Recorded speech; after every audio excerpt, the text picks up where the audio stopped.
ইতিহাসের এক ভয়াবহতম রাত পার করল ইসরায়েল। ইরানের ছোড়া মিসাইল হামলায় বিপর্যয়ের মুখে পড়ে দেশটি। দগ্ধ শহর, ধ্বংসস্তূপ আর কান্নায় ভেঙে পড়েছে গোটা জাতি। হাইফা, তেল আবিব, বাতিয়াম, জেরুজালেম, ইসরায়েলের প্রায় সব গুরুত্বপূর্ণ শহরে আঘাত এনেছে এই ইরানি ভয়ঙ্কর ক্ষেপণাস্ত্র। ভোরের আলো ফুটতেই ক্ষতির চিত্র স্পষ্ট হয়ে উঠেছে। চারিদিকে শুধু ধ্বংসের চিহ্ন। দ্য টাইমস অফ ইসরায়েল জানিয়েছে, এখন পর্যন্ত নিশ্চিতভাবে ৮ জনের মৃত্যুর খবর পাওয়া গেছে। আহত হয়েছেন অন্তত ২০০ জন। তাদের অনেকেই গুরুতর অবস্থায় হাসপাতালে ভর্তি আছেন। সবচেয়ে মর্মান্তিক ঘটনা ঘটেছে বাতিয়ামে। ইসরায়েলি সংবাদ মাধ্যম ওয়াইনেট নিশ্চিত করেছে, সেখানে একটি আবাসিক ভবনে ক্ষেপণাস্ত্র আঘাত হানলে ৯ বছর বয়সী একটি শিশু কন্যা নিহত হয়।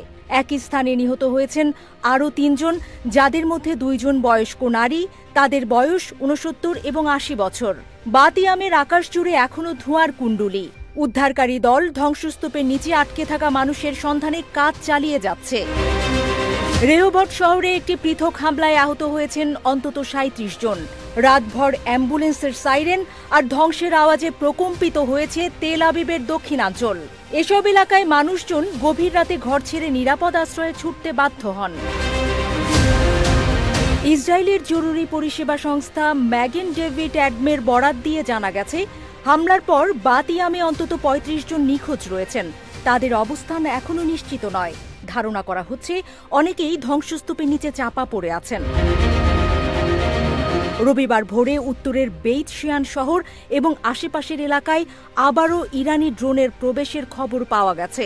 জর্ডান সীমান্তের কাছে অবস্থিত এসব অঞ্চলে সাইরেন বাজতে শুরু করলে আতঙ্কে ঘর ছেড়ে আশ্রয় কেন্দ্রে ছুটতে থাকেন স্থানীয় বাসিন্দারা।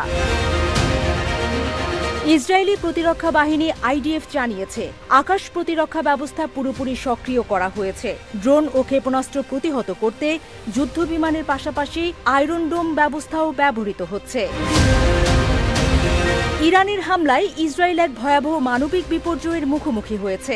একদিকে প্রাণহানি, অন্যদিকে নিখোঁজের মর্মান্তিক বাস্তবতা গোটা জাতিকে হতবাক করে দিয়েছে। সব মিলিয়ে গাজায় চালানো আগ্রাসনের প্রতিচ্ছবি যেন ইসরায়েলকে ফিরিয়ে দিয়েছে ইরান।